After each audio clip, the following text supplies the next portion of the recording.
הכל. אני צריכה לעמוד? לא, אני מוכן כבר.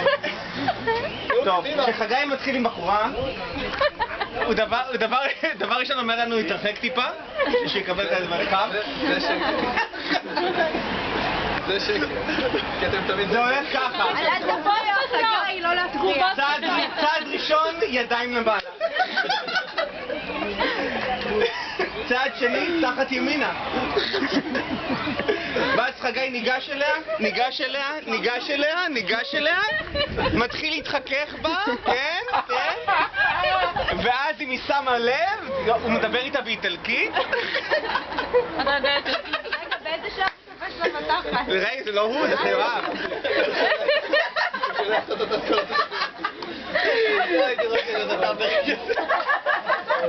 הרגע שלך נראה לי יבוא גם.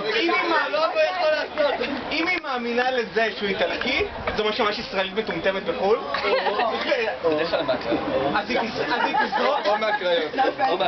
אז היא תזרום קצת, תיתן לו נשיקה, הוא ייתן לה לנהוג באוטו שאני שכרתי, ובזה זה ייגמר. אני כן הייתי, אני יודע... זה היה בדיוק ככה. אני יכול לחשוב דעתו. זה קרה פעם אחת.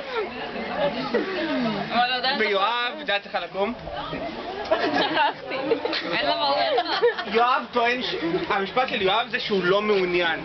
בסדר? הוא לא מעוניין עד שמישהי מכריחה אותו.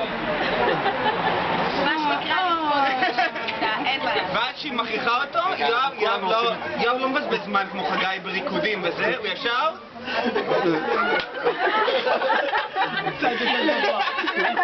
עומר, שכחת את היד. מעלה את היד ומוריד אותה ישירות לתחת, ואז אם היא זורקת אותו על המיטה, הוא זורם, ואם היא מציעה לו דברים סוכרי על מקל, בורח. היה שם סוכרי על מקל.